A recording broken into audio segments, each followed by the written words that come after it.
आणि पुढे मग इतकं सुंदर असं लग्न पार पडल्यानंतर माझी लेक इकडं तिकडं नुसती दंगा घालत होती. तिला खाली जाऊन तिथे फुगे वगैरे होते, तिथे ते छान बबल वगैरे उडवण्याचे काही काही तिथे खेळण्या मांडलेल्या होत्या. तर माझ्या लेकीला तेच घ्यायचं म्हणून ती मागे लागली. इकडे तिकडे बघत होती.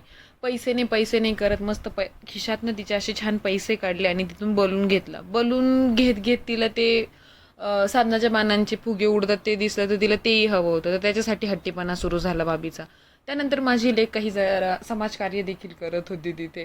तिथल्या लोकांचं काम कमी करत होती. ज्या पडलेल्या खुर्च्या होत्या त्या उचलून ठेवत होती. तर हे सगळं असं तिचं चालूच होतं काही ना काहीतरी. मग नंतर आम्ही स्टेजवर गेलो सगळे आम्ही मैत्रिणी मिळून आणि मग उखाण्यांचा छान असा कार्यक्रम झाला. दोघांनीही अतिशय सुंदर उखाणे घेतले. ते फारच सुंदर होते अर्थातच. आणि मग नंतर आम्ही सगळ्यांनी छान छान फोटोज काढले, मस्त एन्जॉय केला, छान असा सुंदर आनंदाने फोटो काढला. सगळेजण खूप सुंदर दिसत होते माझ्या सगळ्या मैत्रिणी आणि अर्थात नवरदेव नवरी तर एक्स्ट्रा ऑर्डिनरी. खूपच भारी वाटत होतं हे सगळं. मग नंतर यांच्या सगळ्यांसोबत जाऊन आल्यानंतर मम्मी पप्पांसोबतचाही माझा एक राऊंड होता जो की आम्ही फोटो काढण्यासाठी गेलो.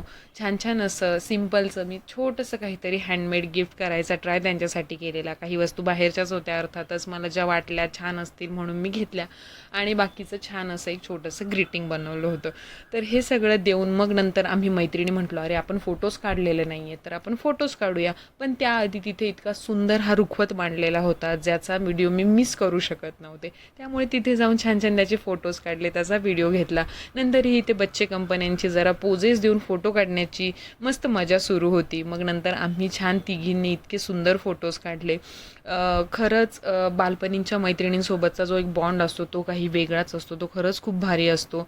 तसं आम्ही बघितलं तर खूप आधीपासनं एकत्र आहोत, पण आम्ही पुन्हा भेटल्यानंतर खूप साऱ्या गोष्टी कळाल्या. कसं परत एकदा अटॅच होण्यासाठीची जी एक बॉन्ड असतो, जो आमचा बॉन्ड होता आहे, ह्या सगळ्या गोष्टी पुन्हा एकदा नव्याने दिसल्या, जाणवल्या. मग नंतर एखादी रील काढावी त्यासाठी आमचे जरा ब्लूपर्स, त्यासाठी आमची जरा तयारी रिहर्सल सुरू होती. मग आमची रील फोटोशूट झाल्यानंतर तिकडे नवरदेव नवरीचे फोटोज सुरू होते. तोपर्यंत आम्हालाही वेळ झाला, तर ऑलमोस्ट संध्याकाळ झाली होती. सो घरी जायचं होतं. मग तोपर्यंत आमचा छोटा भाऊ आम्हाला घ्यायला आला आणि आम्ही घरी गेलो आणि असं उत्तमरित्या हे लग्न